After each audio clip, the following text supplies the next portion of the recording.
hoàng trên xìaเขาก็ลำจอยจากที่พวกเขาที่จูเชงก็เจ้ายิสุ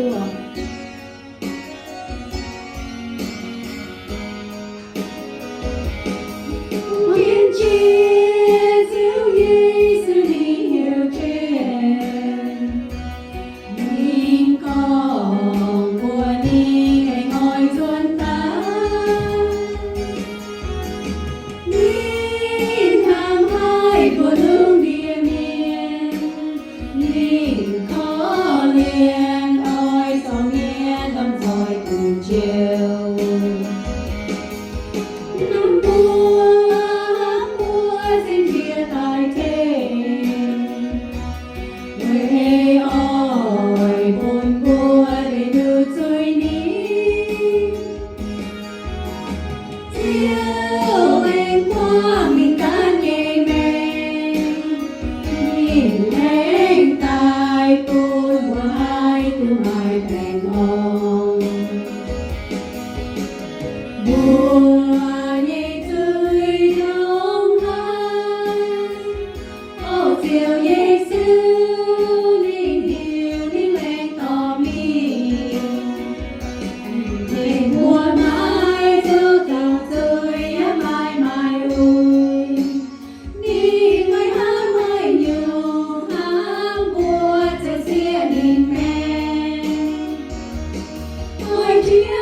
Lệnh xin Chúa Giêsu Thiên Thu ngồi sản tiết xem nhắn ta thốt với Giêsu mà đi trở đi bài xin Chúa Giêsu về với Chúa Giêsu xuất sẽ buổi chiều vô tư nhiên